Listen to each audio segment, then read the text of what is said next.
Hi there, I'm Kevin Gentry, and welcome to the Going Big podcast, where we'll explore some of the strategies that can help you transform your effectiveness by 10xing your fundraising. Each week, we'll sit down with some of the most influential business leaders, CEOs, and nonprofit visionaries to talk about leadership, the power of giving, and how you can make a real impact.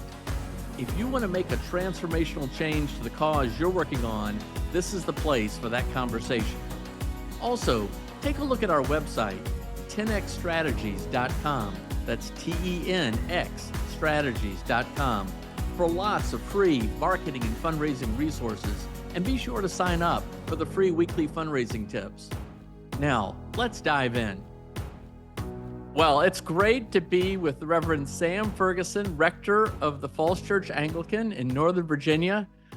Sam, let's just go big right from the start. Given the season, for the benefit of our listeners, what is Advent, what is Christmas, and who is Jesus Christ? Well, Kevin, thank you for having me. And those are the big questions, at least the questions that are on my mind as a pastor here coming into Advent. So Advent is just a word that means coming or arrival. And it's a word that the church used over the centuries to talk about Jesus coming. And Advent refers, when we talk about Advent leading up to Christmas, it talks about Jesus first coming when he came as a baby with Mary and Joseph, and then grew up and died on the cross for our sins. But Advent also, in the Christian worldview, speaks to Jesus' second coming, which will be at the end of history when he comes back.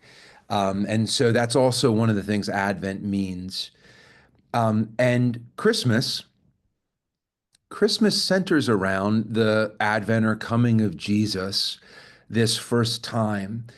And one of the real shocks of Christmas that it can be lost on, even a minister like me, is in the Christian worldview, Jesus coming is the long hoped for arrival of God, where God will deal with the evil in the world and the sin and brokenness in us. And this happens in the third decade of the first century. This is when Jesus was born. And you would kind of expect, if God's going to show up and fight evil, in a world where the Roman Empire is expanding, Caesar Augustus is welcoming that people will worship him. In some cases, Rome is really conquering and dominating people. Herod the Great, a client king at the time, has issued an edict where all the male boys that are recently born to Hebrew women will be killed because he's worried about a coming Messiah. You would expect that God's coming would be with an army to fight the bad guys and push back evil. And he would come as a king in the way you might anticipate, thinking of Babylon or Syria or Persia or Greece or Rome. And a king would come and conquer with an army. And it would be very clear that he would rule through power, a type of power that could look like coercion sometimes, with a sword. Or you can think of Louis XIV with rolling cannons out. So what's shocking about Christmas is that God's arrival is in the cry of a baby, a helpless little baby in a young woman's arms. And this is his way of defeating evil. And as Christians have reflected on this, they've realized it's because he came in grace. And God found a way to uphold both justice, where his son would grow up and die on the cross for our sins, and also mercy, where Jesus coming would say to the world, you can run to me, you can come to me. I mean, who is afraid of a baby? It's one of the most approachable things on earth. So that's what I'm thinking about. That's a long answer to your question, but when I think about Advent and Christmas, I'm thinking of the fact that when God came to fight evil, he came as a baby. And there's a deep mystery and beauty in that. Wow, thank you. Well, what part of the Christmas story is most meaningful to you? And if I could ask, what do you think, what part of it is most relevant to the world in 2024? Yeah.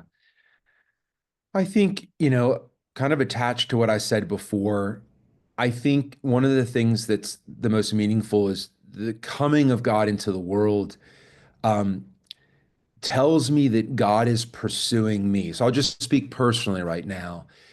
The movement is not ultimately me towards God. In other words, my hope doesn't rest in whether or not I can get to God, but in the fact that God has come to me. And Paul talks about this movement of God coming to us in Philippians 2, where he talks about Jesus not counting equality with God a thing to be grasped, but laying aside his glory, taking on the form of a servant, right? Appearing in human form as a servant and becoming obedient to the point of death. And it tells me that God's after me, not in the form of coming with anger, but he's pursuing me to save me. So Christmas speaks of movement from God towards me, and that's a great relief. Um, and I think in 2024, um, you know, I would say that one of the most relevant things about the Christmas story is that God wants to say to the world that he's approachable. Coming as a baby rather than a king with a sword drawn in his first advent says he's approachable. And, you can think, I did an internship once at a huge pharmaceutical company. And, sat in a sea of cubicles, and many people listening to this can picture that. Maybe that's kind of your work environment. And every now and then somebody brings their baby and they're out on maternity leave, maybe, or paternity leave, and they bring the baby in. And when a baby's walked around in the sea of cubicles, everybody's reaction is, "Oh my goodness!" And there's something so approachable about a baby and a person with a baby. And so I just think one of the things God is communicating to us at Christmas, to everybody who may think, well, God certainly wouldn't want to talk to me, look at my lifestyle or look at the mistakes I've made, is he's approachable. And he says, "Come to me." Jesus will go on when he grows up to say, "Come to me, all ye who are weary and heavy laden, and I will give you rest." So he wants you to come to him. He's approachable. That's the thing I think would be really relevant in 2024. Thank you. Thank you very much. A few episodes ago, I interviewed Jim Shepard and Mark Dillon from the Generis firm, and we discussed a biblical basis for giving. What do you believe is God's call to us about giving, especially this time of the year? Yeah. God does not in the church. So those of us who have come to know God through Christ, our lives are based on grace, and the the Greek word that we translate as grace, charis, um, it literally means gift. And so the whole Christian life centers around God's gift to us. It's his gift of his own son. It's the gift of eternal life. It's the gift of acceptance and eternal love from him. It's the gift of his presence in our lives. And as I've tried to let that impact and change my life, I found that the Christian call to give is really a response and an overflow of what God has given to us.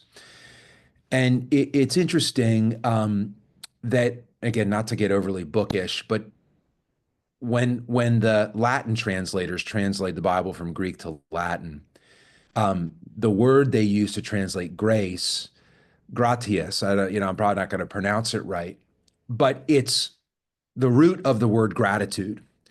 So you could just think grace creates gratitude, and gratitude, gratefulness to God, overflows, I think, in wanting to give back to the things that are dear to God's heart.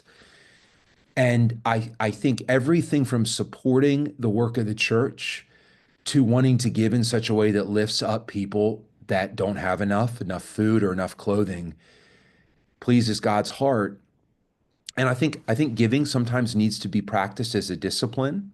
That's what I've had to do in my own life. And I've always been shocked when I actually do it. It brings joy.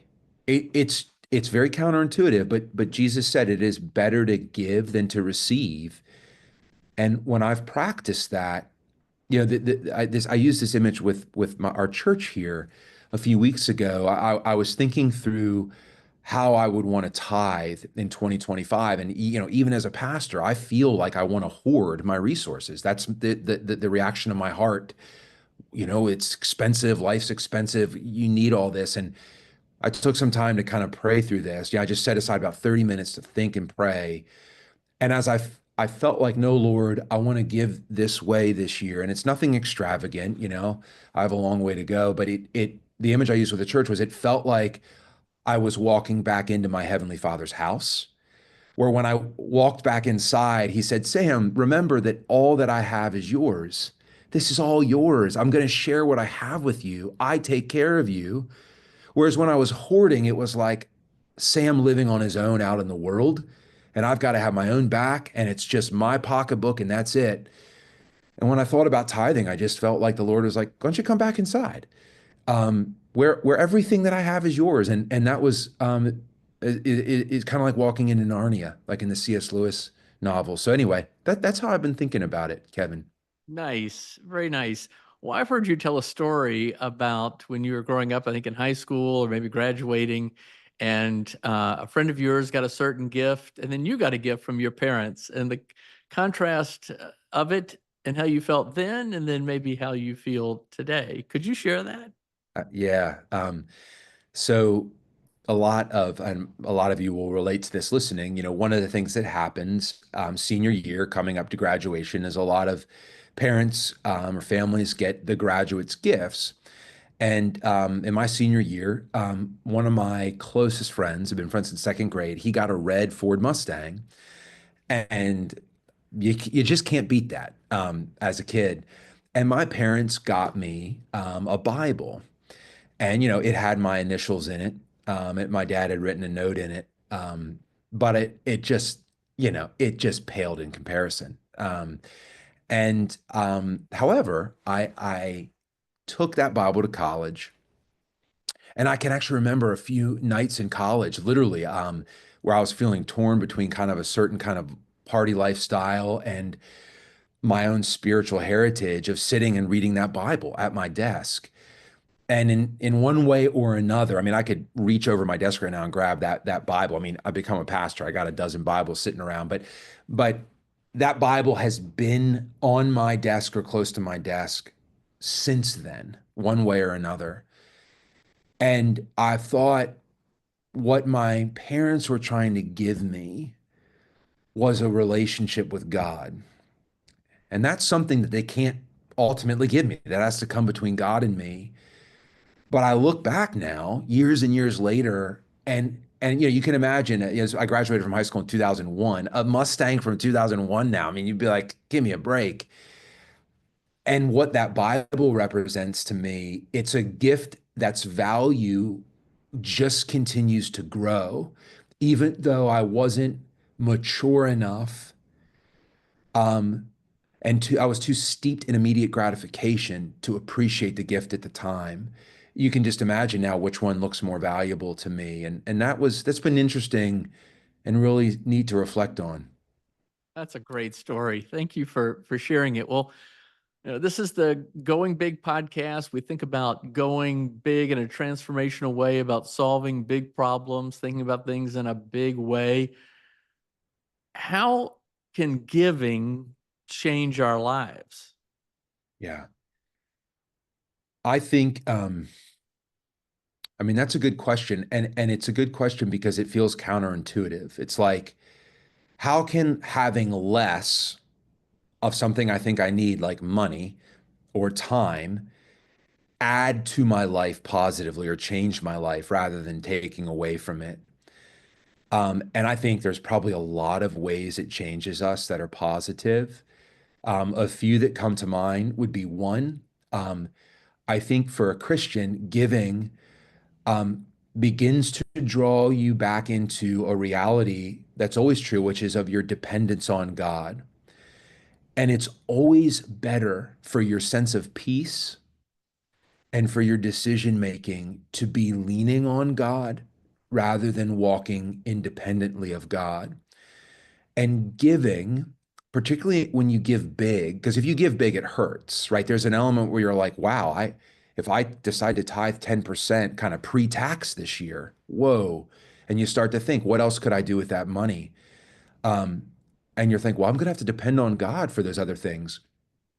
I have heard so many stories of people who say how God just shows up. Um, and what that does is it begins to teach your heart experientially that God's real. So it makes dependence on God experiential because it's like you actually need to lean on Him, you know? Um, I think uh, giving attaches you in your heart to things outside of yourself in a way that's emotionally connective. So, for example, if a family were to say, this year we want to give to a school, an international school, we want to support a student. Next thing you know, they've got a picture of that student hanging on their refrigerator, and they're connected now to another human being. And that's impactful.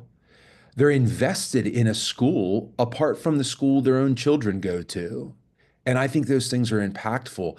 You start to give to your local church, you start to think more deeply about what the church teaches, about their children's programming. And so it cultivates I think a healthy attachment um, to other things beyond your immediate attachments. And I just think that's a form of maturing and growth. Um, and I think it changes us as a person. The last thing I'll say is I do think I've experienced this in my own life, and I'll just say this has always been a challenge for me. I remember being taught to tithe in my house growing up, and then 3 or 4 years of college going by, and I was working these part-time jobs and realizing I've never tithed the whole time I've been in college, and having a moment where I tried to add up what I had made and plan to tithe on it and how hard that was. So this has always been hard for me, but I do think when you start to tithe, it's kind of like it starts to teach your heart to dream a little bit more, to believe in miracle. And it's kind of like a farmer who's like, well, when I stopped hoarding all my seeds and started sowing them, I started dreaming about a big harvest. And so I think the more we sow into God's kingdom, the more we're going to start to dream about the things He's doing. And that's been my experience. I remember when I decided towards the end of college that I was like, I need to go back and tithe. And there were these two missionaries I had met from Korea. I was in Philadelphia, and they'd come over to do missions to students in Philadelphia. And they had evangelized me right on the street and were discipling me. And, I thought about, I want to tithe, like I want to give and support their work. It just changed the way I started thinking about the work of missionaries. Um, and because I became a farmer in that field. And so those are just a few ways I think you think it's going to shrink you and it ends up enlarging you. Um, anyway, yeah, those are some That's thoughts. yeah, no, that's terrific. And we know from the Bible the Lord loves a cheerful giver. It does. And as Jim Shepherd shared earlier, that is it a generous gift? Is it maybe a significant gift, or is it a sacrificial gift? And that's a really generous gift. You're saying a lot of terrific stuff. Well, switching gears just a little bit, our society today is even more secular, increasingly secular. Church attendance continues to drop, broadly speaking. You lead a very large church in Northern Virginia. How do you think the church today reaches people? I know you have a broad range from very mature believers to seekers or very new converts. There are a lot of immigrants who come into Northern Virginia, and they may not come from the same faith background, a Christian faith background. They may come to the Christian faith. How do you think the church reaches people in our modern society? That's a really good question too, Kevin. And I certainly don't have an exhaustive answer, but um, a few thoughts. One is I remind myself a lot that God is at work in the world, calling people to Himself. You see this in the Bible a lot, and I remind myself that the Lord is out there drawing people to himself. In other words, it's not ultimately just what I do, and that gives me more confidence. Um, a little more practically, I think there's a way to think about kind of drawing people, or at least getting them interested in the church. There's ways to think about it collectively as the church is gathered, and there's ways to think about it as we're scattered in our individual lives. And I think when I think about as we're gathered on a Sunday morning, I think about creating a church experience that is very friendly. So I always think the sermon begins in the parking garage for us. Did somebody did they feel like as they left the parking garage and walked in, they were greeted by someone who said, "Hey, head right that way," and that happens at our church. So I think a very welcoming, hospitable place is important. I think. And again, I'm assuming here that you have a visitor coming, or one of our church members has brought a friend from work. And so I'm thinking, what is their experience going to be like? So I think warm and welcoming church. Um, I think beauty and meaning are attractive. And there's a beauty to a community of people that are from very different backgrounds and aren't kin, right? They're not biologically related, but who really seem to love each other and sing and worship the Lord and have beautiful worship. There's something about that that actually doesn't really happen anywhere else. I mean, people go to like a Taylor Swift concert or a U2 concert, or a sporting event, but by and large, this is very unique. Human beings assembling together to sing is very unusual. Um, and that's something I want to catch people's eye and say, wow, they're cheerful, they're happy. I think in preaching to try to speak in a way that's clear and touches on felt needs that an average person would have, inviting people back to church. So I think the collective gathering, we need to think about it as missional. And one of the phrases I've heard people use is it's a compelling community. There's something compelling about the experience of it. And then just to encourage your folks at your church, hey, bring a friend. And one of the things we do is we have at our church what I think are very easy on-ramp Sundays. So we do Handel's Messiah during Advent.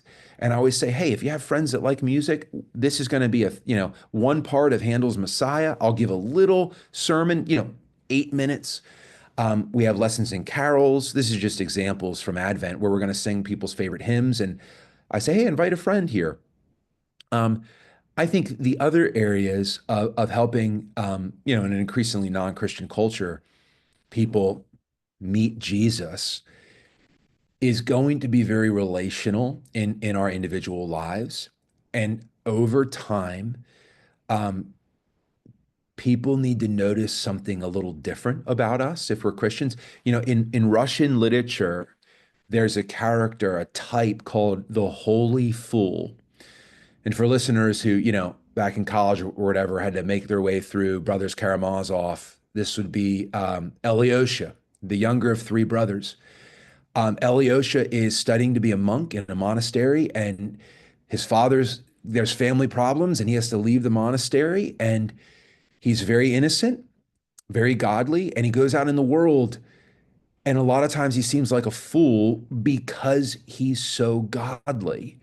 How he treats women, how he looks at money. He gets walked on, taken advantage of, because there's almost a naivete in him. And yet people find him so attractive because there's no guile in him. There's no pretense. And I've always found in that character, like, there's something compelling about a holy person, even when they know they might get made fun of a little bit, but they are kind and warm. They're humble, but that doesn't mean they're weak. They're not operating out of a spirit of fear. But I think there's a quality to the Christian life that could be described as holiness that glows over time. And I think it's peculiar. I think it's going to look foolish. Like if somebody at your job said, wait, you give 10% of your income away every year to a church? That's so foolish. They might say that, they might not. Oh, you spent half of your vacation doing a mission trip, but they might after a while say, wow, that's very unique. So I think our lifestyle over time needs to be something that has a quality to it that is attractive. And at some point, then we need to actually, I think, intentionally, over a couple coffees, say to a friend, "Hey, would you ever want to read one of these old accounts of the life of Jesus of Nazareth with me? Mark is only 16 chapters. Um, I mean, I'd just love to read it with you. It'd be a lot of fun. Would you want to do that?" And just ask. And I think there's more people who'd be willing to do that than we realize. And I think that takes the individual Christian has to cross the pain point, right? Um, when you just do acts of service in your community, you don't really cross a pain point except maybe using your time and money. When you ask a friend or a colleague if they'd like to read the Gospel of Mark, you cross a different pain point. And I think a lot of Christians don't want to cross that pain point. It's like, as a former basketball coach, teaching a player to use his left hand. It's like, I know you can shoot a right-handed layup. I want you to go to your left. And that's an area I think we need to boldly say, Lord Jesus, in the next 2 years, who am I going to invite to read the Gospel of Mark with me that doesn't know you? And just see what happens. That's awesome. Well, I know you've been really encouraging that kind of behavior. I'm going to try to get the nerve to do that this year. Sam, I'd like even you to expand a little bit more. You've written a lot and preached a lot about the relational, the importance of being relational.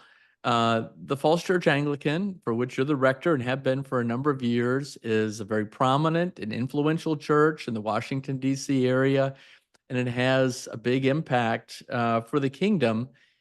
How do you balance that? And you've been already talking about how you're balancing all these different things. How do you balance that calling, we'll say, with also the need to reach out to the local community right there in Falls Church, Virginia? How do you how do you address that? Yeah. I don't think I've done a good job of that. I'll just start with, um, the analogy I use sometimes to myself is if a couple's newly married and getting married coincides with them buying a new house in a new neighborhood. And if for the first 2 years, they're not doing a great job serving their neighbors because they're trying to figure out how to be married, that's okay. And so there's a season I felt, I've been at Falls Church 5 years where I felt like I'm learning how to be married to this church. I'm learning how to care for us. I'm learning how to run.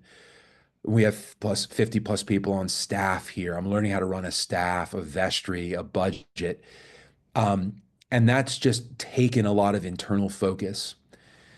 But it has always been on my heart to say, okay, Lord, I want to be out in the community.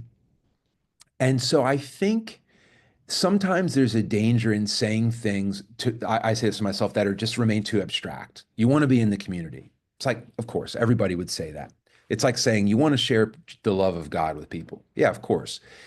When I get what I do in my own head and try to be a little more concrete is say things like, okay, um, I ought to get to know or meet the fire chief and the police chief that are closest to my church building this year.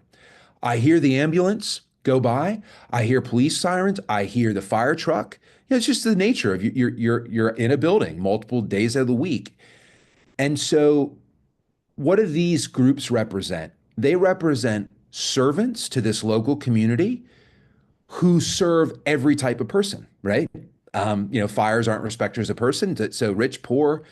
Um, and I say to myself, well, if I got to know them, or at least went to meet with them and said, hey, I pastor this church, you probably have driven by it. I'm wondering if there's any way we could serve you this year. And it could be as simple as, would you okay if we just prayed through your list of firefighters regularly by name, that the Lord God would protect them? Or another thing I think about, and I'm saying all these things, I better do them now, but the other thing I think about is getting to know the local principals and saying, hey, we've got a church with 2,000 members. I bet you I could get you 50 volunteers without trying very hard. If I did that, what would you want them to throw their energy into in a way that creates no work for you at all? And it might be, would they do a baked goods sale to raise money so that kids who can't afford graduation gowns could get them this year, or help with funds for field trips for underprivileged kids? Those are things that when I think get out into the community, I think this would be concrete, and it would be a way where our approach to the community is one of service rather than showing up and be like, well, hey, we look around, we've decided you have these 10 problems and here's how we're going to solve them. It starts more by listening. And I think these are things that not just a church, but individuals can do, families can do over the course of a year. They could say, hey, let's draw, a circle around our house, a 2.5 mile radius, or maybe a 1 mile radius, and let's just pick two things this year that we're going to pray for. But they're going to be things where we go and we meet the people leading them. And our only question is, hey, how could we help out this year? So those are some things that cross my mind. But Kevin, honestly, and folks out there who are running a small business or running a church can relate. It's easy to say these things. It's hard to create the time to do them, and that's a challenge for me. Is looking at my schedule and blocking out times to go out in the community and befriend people. Thank you. All right. Well, a few more questions before we wrap up. And you just mentioned challenges, technology. The iPhone is nearly ubiquitous today. There are lots of wonderful, amazing opportunities that come to us all from continued innovations in technology. But there are a lot of challenges and a lot of risks, and I expect you see that firsthand. What do you tell, for example, parents of young children today, or any thoughts on, let's just say, social media in particular? Yeah, the research on the impact of social media on young people is often pretty negative. Uh, its effect on anxiety would be one example. And a lot of people are writing on this now. Jonathan Haidt would be one. He just put out a book, I think, called The Age of Anxiety. And so I haven't announced this from the pulpit. I haven't been overly prescriptive from the pulpit, but in one-on-one scenarios or in small classroom settings, um, I say things like, your kids shouldn't have a smartphone anytime before high school, and if they don't absolutely need it in high school, figure out a way for them not to have it, but definitely not in middle school. But again, I don't say this. Every family is different. These are one of these things where you may be able to figure out a way to do it. So I don't mean to be overly prescriptive. Um, it's the same thing with giving, right, Kevin? You don't say to people, if you don't give this amount, God doesn't love you. So I don't want to be heavy-handed. Um, I think with social media, I would, I don't have any social media. And one of the reasons I'm thankful for that is because, I don't feel the pressure to write an op-ed every evening. Something bad happens in the world. And I think a lot of pastors do. And that's a lot of pressure. And so I think I would encourage parents, and I do encourage parents, to keep their kids off social media for as long as they can. I think it's very hard to do. I know a lot of stories where one family won't give their kid a smartphone, they won't have them on social media, but that young teenager has a friend and they have a social media account on their friend's phone. So I think it's tough. I certainly think inside the home, there needs to be a level of control over screen time. And that may mean no screens go upstairs or into the bedroom. We have a little basket we put them in.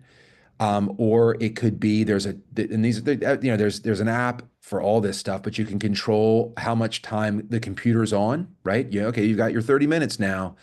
I think that's really important. I was sitting right here. I don't know if you can see this. This is called a light phone, Light. It's a dumb phone. You can text and you can make calls. I've never used it. I literally got it a few days ago. And I'm planning on trying to work out in my own life. Is there at least one 24-hour period where key people in my life would have this number? But I don't have my phone with me, my smartphone. I leave it at the office. Because, I'll be, even if you shouldn't be on email because you're taking a break, it's very hard not to check email. And so yeah, and then you're like, well, I've got my music on my phone, and you end up reaching for it, and next thing you know, you've got an email, and there goes the next 2 hours. So I'm good. I haven't tried that yet, but I've been thinking a lot about this personally, and I think parents could get their kids what they call dumb phones. Say, hey, if you need to call 911, if you need to call home, you can, but you don't need to be on Instagram, while you walk around school right now. Nice. Thank you. Sam, how did you come into the ministry? Okay, I'll give away that. My wife and I have, of course, been a part of the Falls Church for a long time. Our kids were baptized, raised there. You're a very important part of our lives. The church certainly is a very important part of our life. So I know you didn't always think about the ministry, but tell us about how you came into the ministry.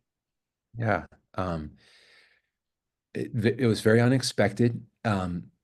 In brief, I grew up in a Christian home, but I didn't have a whole lot of interest in Christianity, all the way till heading off to college. And that wasn't because I didn't believe it. It just, it's like the penny didn't drop. The light switch hadn't gone on, and it just didn't matter a whole lot to my heart. And then about two-thirds of the way through college, um, several things happened. The death of a very close friend, um, relationship with a young lady not going well, a little broken heart in there. And then also, I think vocationally, I'd worked at a pharmaceutical company. I worked up at IBM for an internship, and I was able to do this while I was in college. And that afforded me a different way to start to think through my own gifts.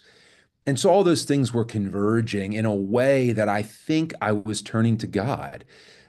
Death, heartbreak, and then the question of meaning and vocation. That's a nice little recipe for at least wondering if there's a being out there who might want to help you through these things.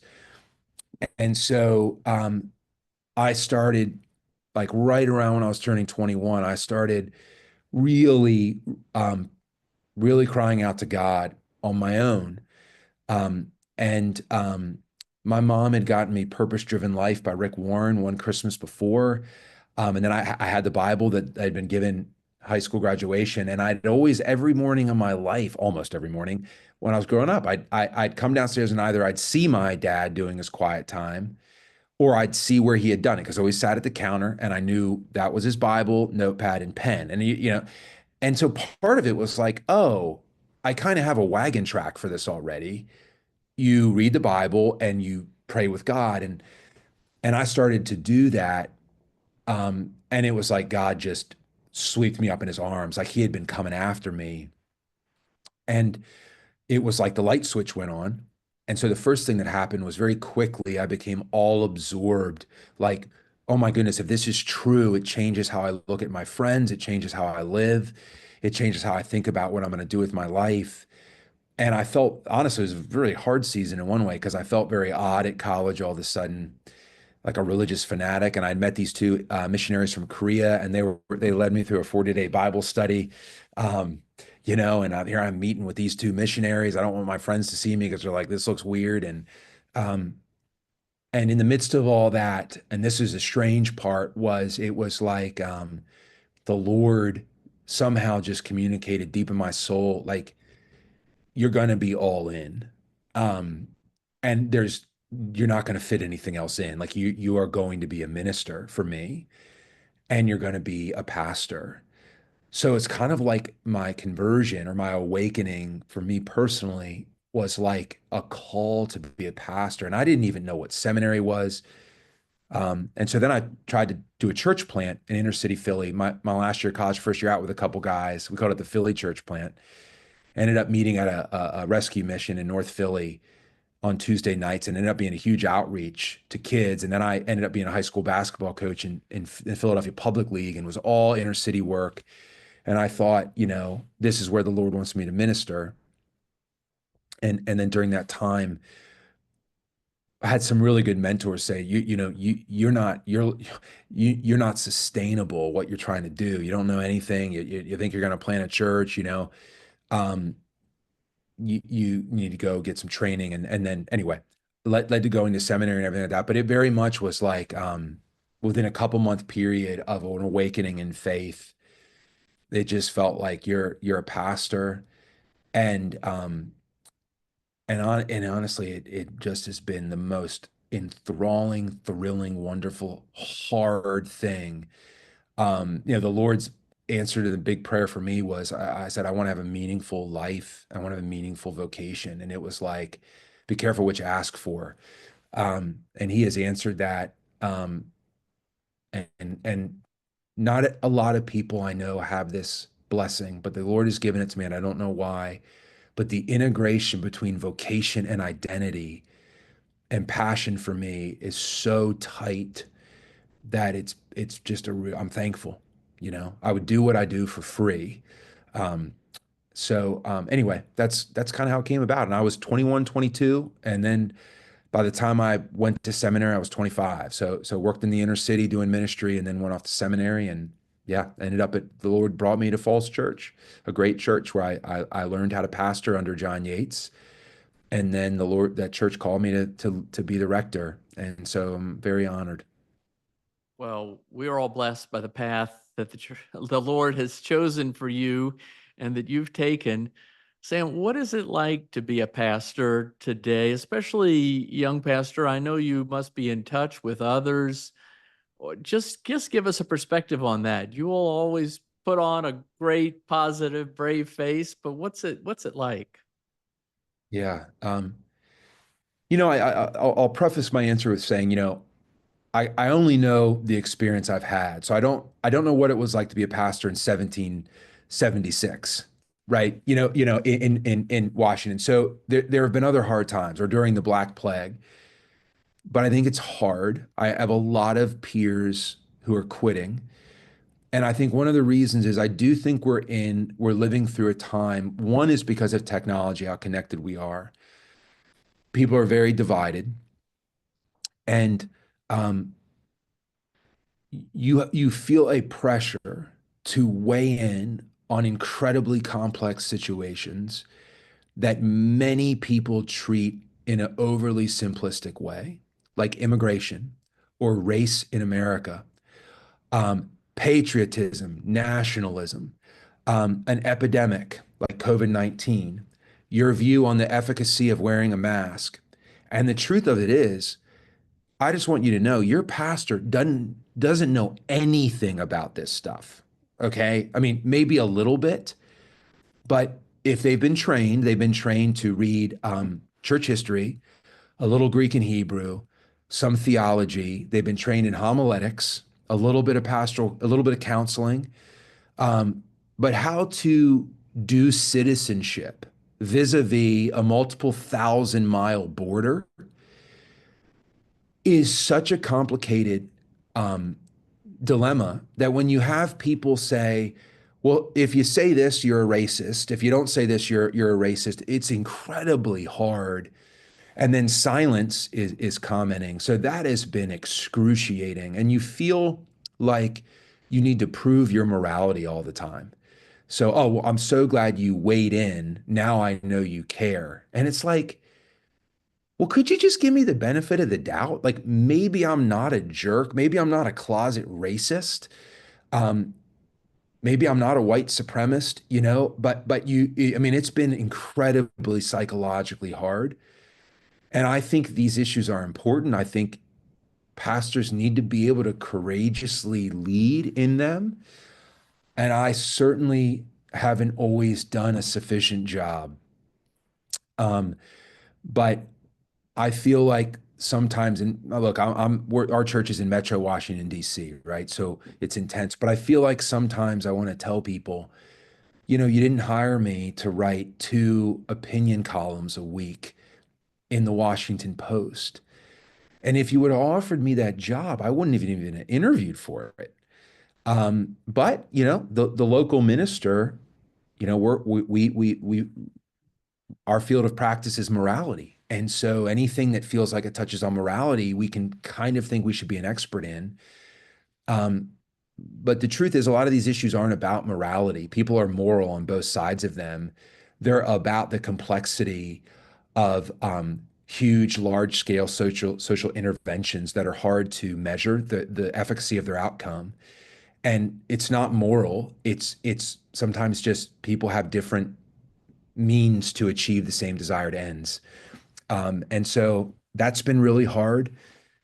I think people aren't doing great. I think there's a lot of mental illness in younger people, and that's challenging. Um, but man, I tell you what, the Lord, does he ever leverage weakness and challenge? I mean, he loves it. It's like you want your minister feeling a little bit weak all the time because that seems to be how the Lord likes to work. So I think there's a lot of opportunity for the gospel right now, and um, but yeah, it's I hear from a lot of people. I'm blessed. I think we have a great church, and I'm really well loved by our church. Um, but I think the level of conflict in the background and the level of situations where the pastors just don't have any idea what to say or do, but are kind of condemned if they do say something or if they don't, it's hard. And I don't want to sound like a wimp, it's okay for things to be hard. But anyway, that's been a challenge for my peers and myself.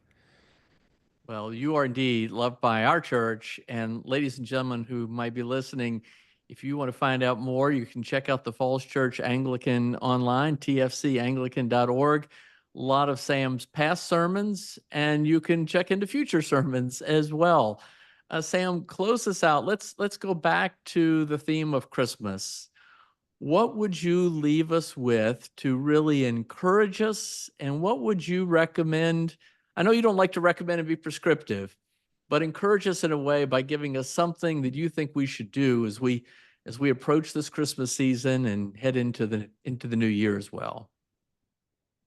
Yeah, I would just leave you with the big idea of gift, that grace is gift. And so Christmas, obviously, you're buying gifts for people, et cetera, et cetera. But that the great image in our church is when we have communion, when we go forward, people come forward with your, if you're watching this, with empty hands. They have nothing. They bring nothing. And we put the bread in their hands, and then they take some wine. And I always think what that represents is God wants to give you himself. He wants to give you God, that he is your portion. And it takes a while sometimes to cultivate a taste for God because our spiritual taste buds are dull. But just know that there's a lot of blessings you're praying for this Christmas, and I hope the Lord blesses your socks off. But the gift is him, and ask him to help you receive him into your life more and more. And the little prescriptive practice would be, I would challenge you this Advent to serve. And that could be as simple, and that's a great way to actually get out of a cul-de-sac of pain, is to get out a little 3x5 or 5x7 note card or a yellow sticky note and just write down the name. If you're a student, or if you're a parent, one or two people that you want to serve in the next few weeks. And you could do that by praying for them. You could do that. Say, I'm going to send them an encouraging text once a week, or I'm going to buy them a gift. But what you want to do is you want to think on them and pray for them regularly. So you keep the little sticky note in your wallet and just watch what happens to your heart. You go from being sometimes like a stagnant pool to a spring that's flowing just by saying, you know what?